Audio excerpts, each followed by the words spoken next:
Salut tout le monde, comment ça va? Alors aujourd'hui, Tony versus les zombies. Première vidéo du style versus que la chaîne a à offrir et on commence avec un sujet que j'apprécie beaucoup étant donné que je suis un grand fan de séries fantasy, les morts vivants.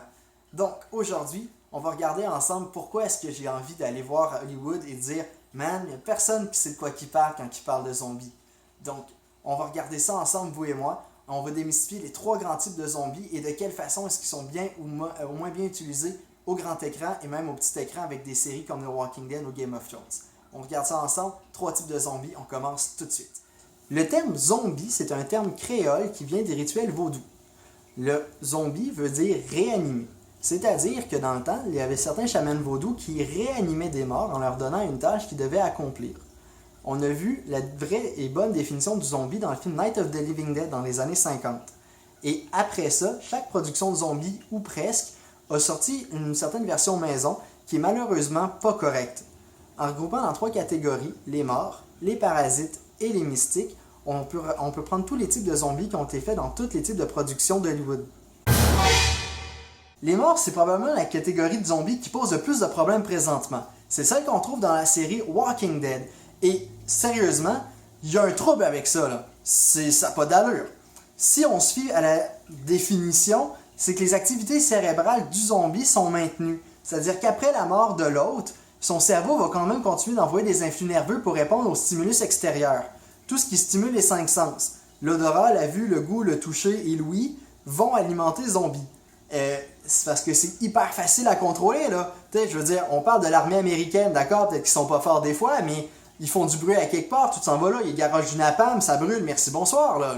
Le problème est pas compliqué à gérer. Première des choses. Deuxième des choses, 16 heures après le début du décès, étant donné que les activités de la digestion sont terminées, les sucs gastriques commencent à démembrer le corps. À digérer le corps. Ça veut dire quoi? 16 heures après, il pourrit de lui-même. Il n'a pas besoin d'aide extérieure. Il meurt tout seul. Puis, après 3 jours, les nerfs qui sont dans la moelle osseuse sont finis. Il n'y a plus de jambes.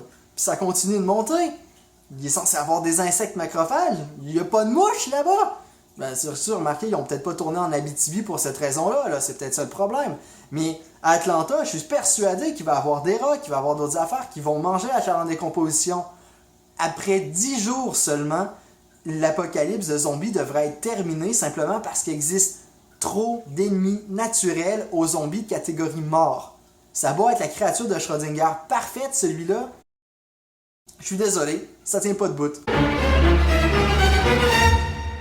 Les parasites, c'est le genre de zombies qu'on va trouver dans des films comme 28 jours, 28 semaines plus tard ou les Resident Evil. Les parasites ont même deux sous-catégories, les vers ou les virus.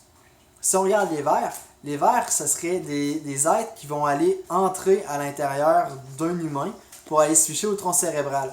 Ils vont prendre contrôle à ce moment-là des fonctions du cerveau et contrôler l'être de la façon qu'ils veulent. C'est vraiment très dangereux parce que si on y pense, on perd toute volonté. On fait simplement obéir à ce qui vient de se ficher à l'intérieur de notre tête. Aussi, tout doit être maintenu fonctionnel pour que le ver puisse être en mesure de s'en servir. Il doit manger, il doit être en mesure de passer inaperçu à peu près.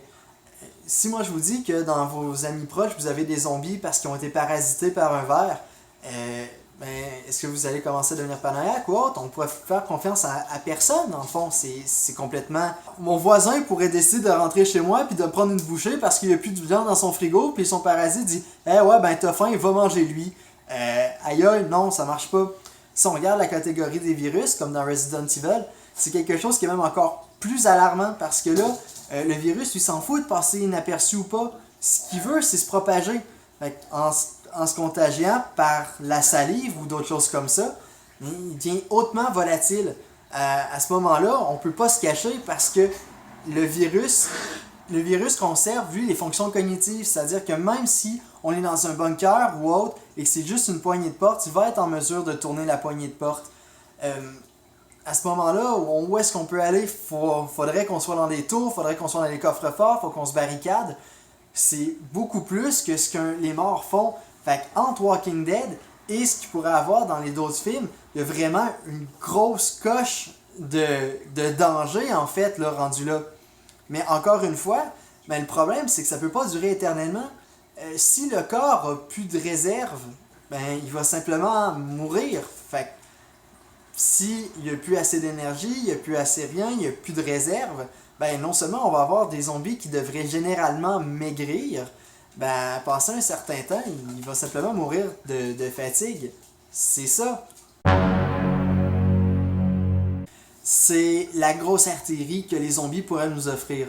Si on vient un petit peu plus tôt, quand je vous ai donné la définition du mot zombie selon le passé créole, et c'est ça. En fait, les zombies mystiques, c'est réellement des revenants. C'est des personnes qui étaient mortes puis qui maintenant ne sont plus. Sauf qu'ils sont contrôlés par une sorte d'énergie magique. D'où le côté mystique, en fait. C'est le genre de zombies qu'on va retrouver dans des séries comme Evil Dead. Dans Evil Dead, Ash est vraiment dans le trouble tout le temps parce que les zombies, ben, il ne peut pas juste les décapiter. Le corps va continuer quand même de marcher tant et aussi longtemps qu'il est alimenté par la magie. Ils peuvent être alimentés par un objet, par un lieu ou par une personne. On pourrait rien faire contre des zombies comme ça. C'est sûr que la limite va aller à soi faire une seule action selon la personne qui les a invoqués. Si c'est un lieu, ben ils vont simplement protéger le lieu ou quelque chose comme ça. Mais n'empêche, si on devait faire un nouveau film de zombies correctement, faudrait absolument que ça soit du fantasy parce que c'est ça l'essence du mort-vivant. Ça serait un film fantasy qui pourrait nous donner encore un vrai bon film de zombies.